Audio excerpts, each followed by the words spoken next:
It's been 3 years since the Qatar corruption scandal first rocked the European Parliament. Explosive allegations and a spectacular police operation. At the time, Belgian authorities claimed that third countries from Qatar to Morocco had paid hundreds of thousands of euros to sway and influence decision-making at the core of European democracy. The face of the scandal, Eva Kaili, young, glamorous, and a former vice president of the European Parliament. 3 years later, she tells Euronews she wants to see justice for herself. The Belgian's prosecutor office did not respond to a request for comment made by Euronews. Well, Eva Kaili, thank you so much for joining us on Euronews for this interview. It's been 3 years. You say for you it's been 3 very long years. And now you want to go public and you want to put it all out in the open. And you say you claim and you want justice. But justice from who? That's a good question. I think justice should come based on facts. And now we have enough facts to understand that this was a baseless case. Optics were used for justice. And after 3 years, I think we have now the clarity to see what actually happened. Okay, so what actually happened? Because, of course, our viewers remember the scandal. They remember the investigation, and they remember that Belgian authorities claimed that third countries from Qatar to Morocco paid cash to influence decision-making and to sway you, essentially.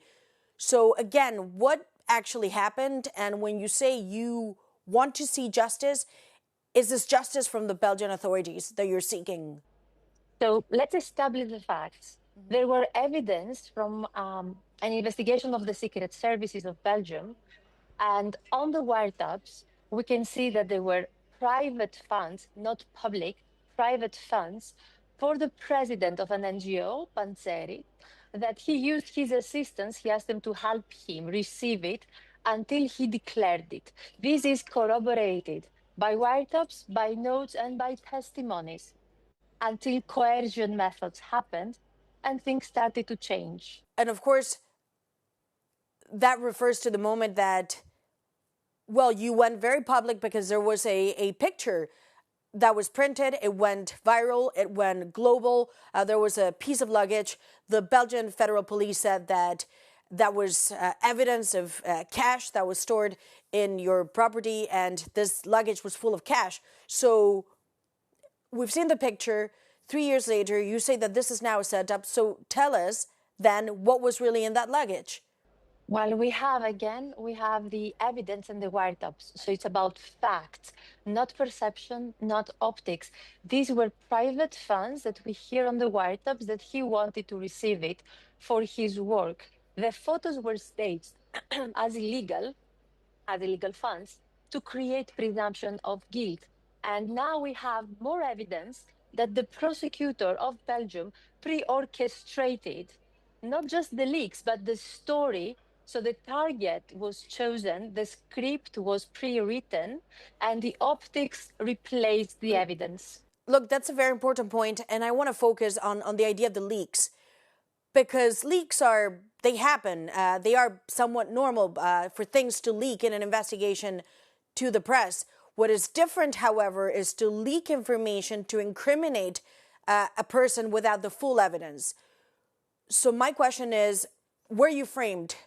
Well, first, we were arrested, accused, punished by detention, based on a hypothesis. Also, the facts, if the facts matter, were clear that they were not related to corruption. And now we have the messages between the prosecutor, journalists, and the police preparing articles before the investigation even started, deciding the titles, and then trying to fit everything with twisted leaks on the press, trying to put coercive methods and intimidation to fit the whole case into the headlines. This is not leaks, this is pre-orchestration. It's a narrative that was written instead of evidence. But if all of this was set up and you say this was orchestration and leaks were put out to incriminate you on purpose, what was the motivation? This is a question that many of our viewers wonder, that we still wonder about. What was the motivation? Why you in particular?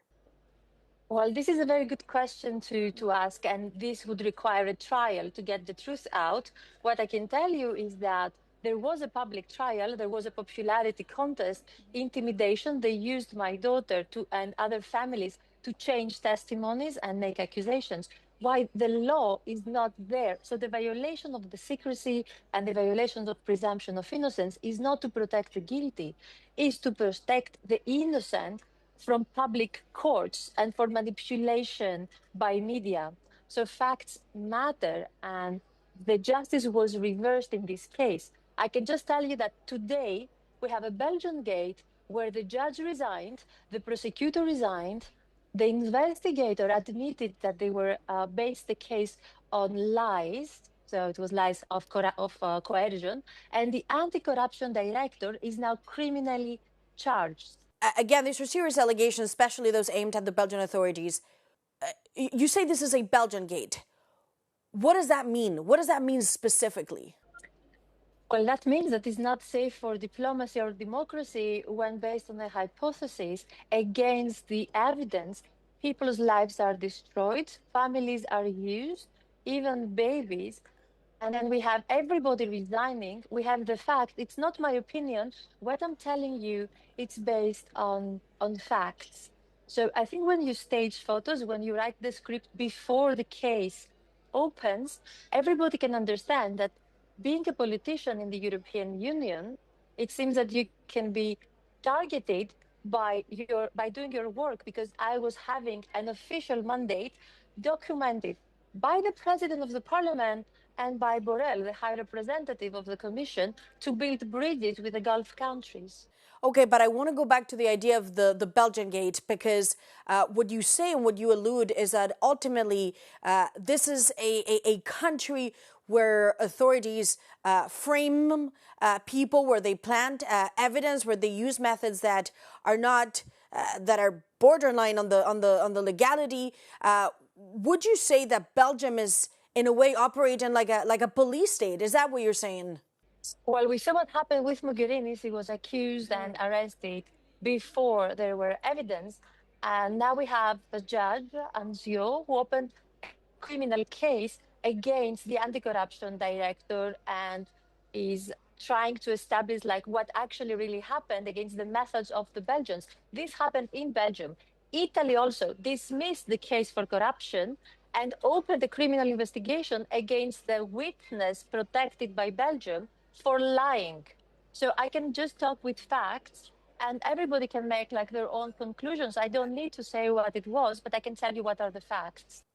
And still you say what happened was 3 years ago, the European Parliament, just to give one example, they decided to make you persona non grata. You were stripped of your job as vice president of the European Parliament. Your immunity also was stripped.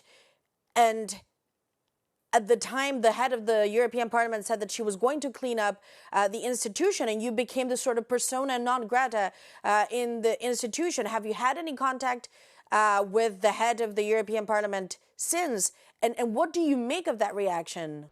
Of course, and I asked for a public hearing. I asked for any hearing to present the evidence, and it was denied. I even asked a public court hearing to present all the facts. Whoever wants transparency, if they are honest, they wouldn't deny a public hearing. And she denied the public hearing. The prosecutor denied the public hearing. Whoever denies definitely is not an innocent one.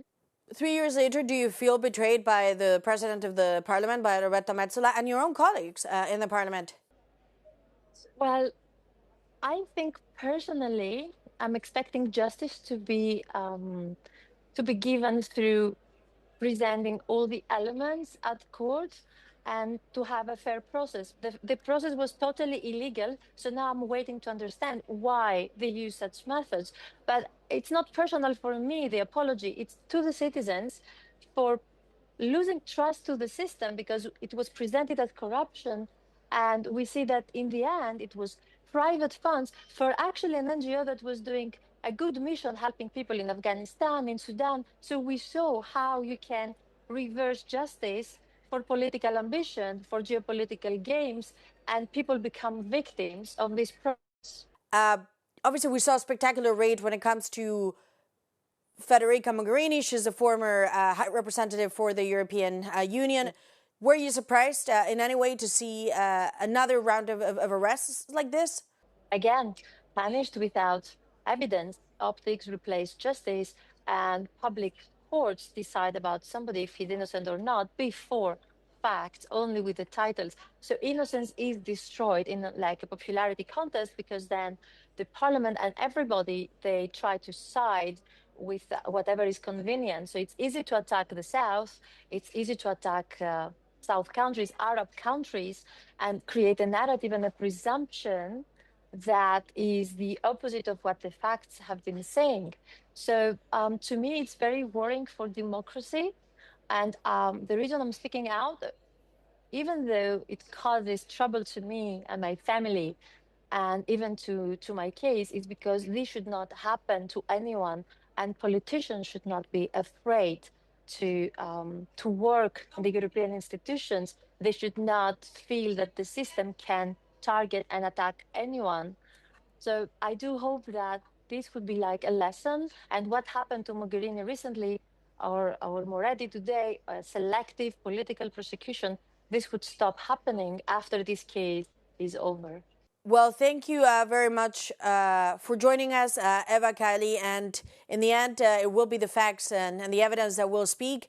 This case is still not set for trial, but there's a question as to whether it will make it to trial. But at some point, if it does, of course, the justice and the law is based on facts. And ultimately, it will be the facts that will speak for both sides. Thank you very much. Thank you, Maria, so much.